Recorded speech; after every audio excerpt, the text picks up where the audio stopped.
Hello and welcome back to the course Private Pilot Maneuvers. Today we'll do straight and level flight. That may sound boring, but it's actually a very important foundation to all the other flight maneuvers that we will perform. Now, straight and level simply means that we're flying along in our airplane and we're keeping our altitude, not climbing or not descending. Also, we're keeping our wings level, so we are not turning. It's a really important basic maneuver, of course, and you can best master it if you really thoroughly understand the effects of flight controls that we discussed in one of the previous lessons. Also, in VFR flight, it's all about outside references. So judging your airplane's attitude by looking outside. We're not flying on the instrument flight rules, so we should be able to judge our attitude just by looking outside, and then of course the occasional glance down at our flight instruments to confirm what we're actually seeing. So looking outside is not only important to establish the correct attitude, but also to scan for traffic, of course, and to navigate. Now, one very common error is looking too much at the instruments. This has actually, in my experience, become more common lately because many, especially young flight students, have a lot of experience in flight simulators. So they're using their simulators at home on their home computer. Now there are quite a few sims that enable visual navigation quite nicely, but for a long time in the simulator you were kind of forced to excessively look at the instruments to keep your attitude, and it can be pretty hard to convince those students to look outside more in the real airplane. Because looking inside often leads to chasing the instruments, so not establishing a nice attitude and just keep it there with small corrections, but just always chasing the needle, being it the altimeter needle or the indications of the directional gyro, for example. What happens also quite often is that pilots have a very tight palm grip on the controls, being the yoke or the stick. It can actually also be the feet on the rudder pedals. So try to consciously remind you to keep only really light pressure on the flight controls, because this enables you to really feel the airplane, to feel those control pressures and to precisely fly it. If you apply too much pressure and you are getting this tight palm grip, it makes it much harder to fly the airplane precisely. This often happens unconsciously. So if you have a stressful situation, you may have been relaxed before, but then you have a lot to do. The situation becomes stressful, and subconsciously somehow you have this tight grip on the controls, and everything becomes worse because you're not able to fly the airplane as precisely anymore. So just keep that in mind, and if you notice that you're getting tense, just remind yourself to release that pressure on the flight controls. I'm mainly flying stick aircraft, and I'm basically using 3 fingers to fly them. I never put my full hand around them, but just use 3 fingers. It might not be possible in any aircraft, but if it's possible, I think that's a nice way to do it.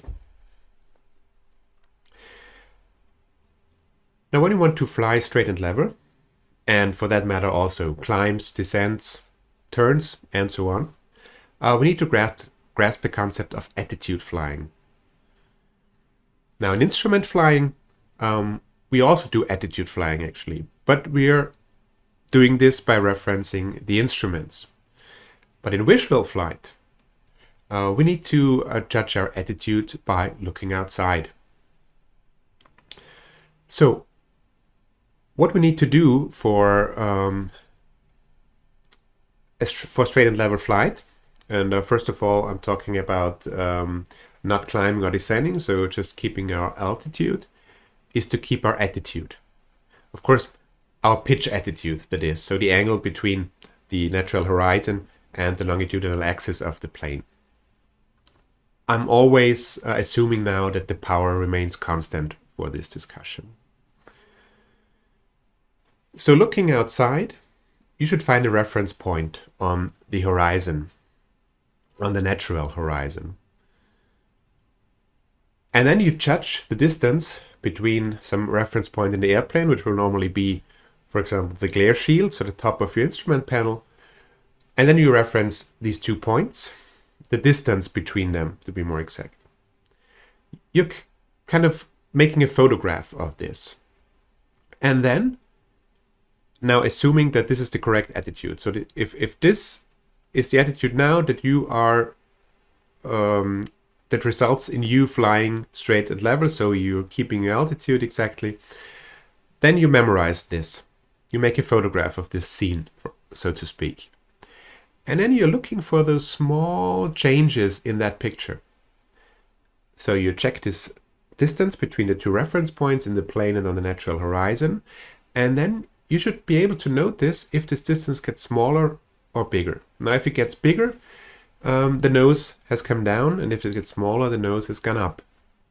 Now, in both cases, you want to immediately react to that. So if you see that the distance is becoming just a little bit smaller, so the nose wants to go up or is about to go up, then you apply this immediate, very slight forward push on the yoke or stick back to the original attitude.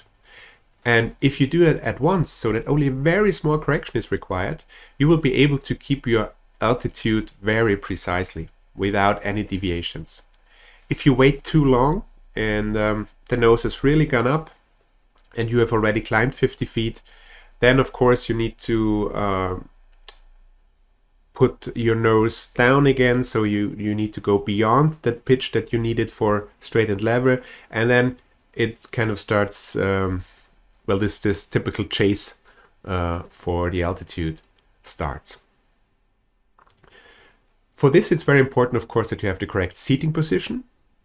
So let your instructor show you according to an information that's in the handbook and what works best for you. You should be able to reach all the controls easily. This is, of course, including the rudder pedals, so make sure they're adjusted correctly or the seat is adjusted correctly, if that's possible in the airplane that you're in. And then, as an addition to this outside reference attitude flying, of course, you still have your instruments and you should use them, but just maybe 10% of the time. So what you do is simply taking a quick glance down there and see if your altitude is actually still the same. But don't fixate on the instruments. And as long as you keep the power the same in straight and level flight, the speed, of course, the airspeed will also maintain the same. But if we're doing the exercise in the air, of course, it's good practice to, as an exercise, to change airspeeds, fly slower, fly faster, note the change in pitch attitude. Now, if you're going much slower, you will need a higher pitch attitude.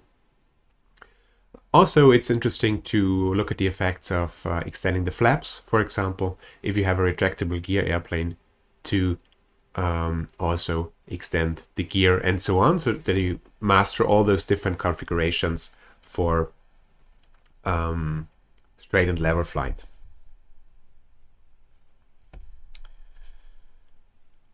All right, so as I've said before, make this mental picture, judge the distance between reference points, and then look for those changes. And if something changes, apply corrections immediately. So you will only need very small corrections.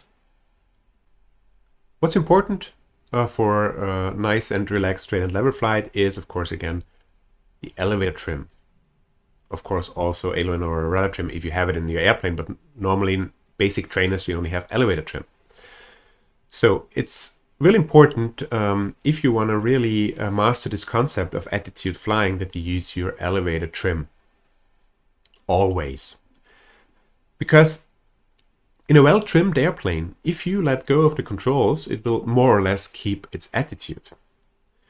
If it's not well trimmed, maybe it's trimmed nose up and you let go of the controls, it will, the nose will go up immediately.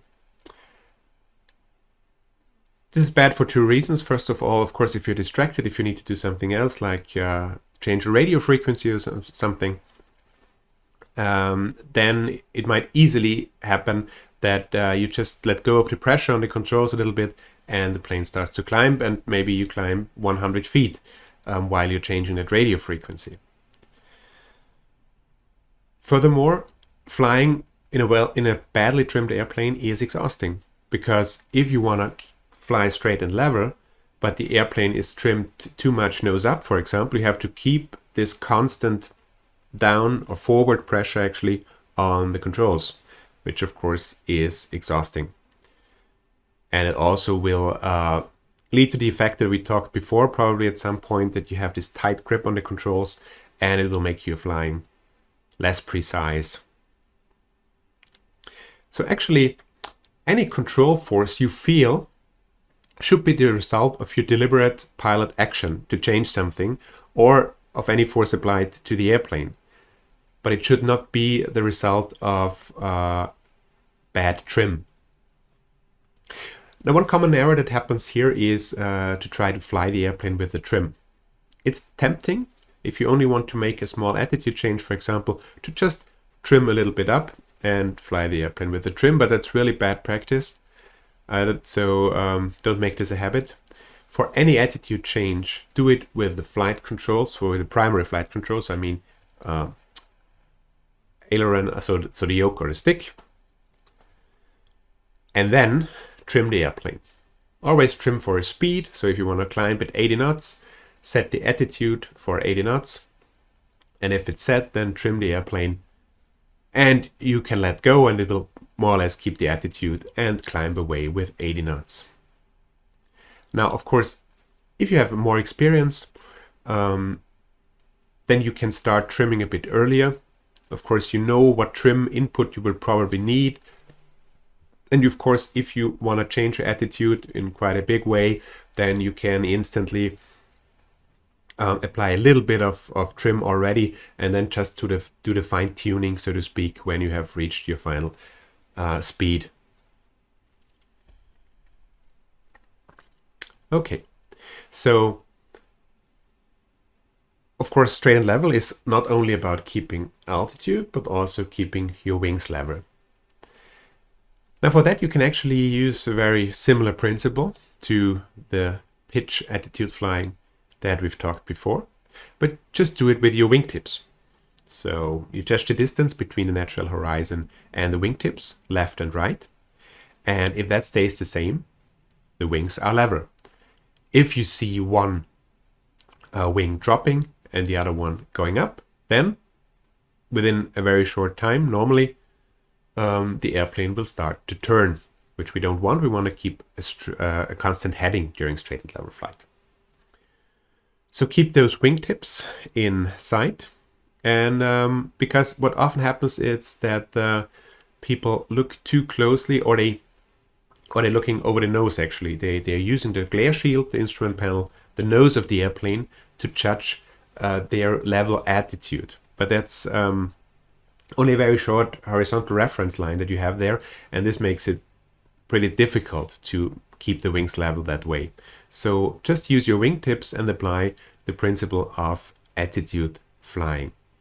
If there are changes to be made, then just do them by coordinated use of ailerons and rudder. And as is the case with correcting pitch attitude, already notice those really small deviations and then react right away, so that you only need little corrections. All in all, keep looking outside. Judge your attitude by setting reference points and reference distances, so to speak. Only use your flight instruments for quick cross-checks. On a VFR flight, always look outside and scan for traffic.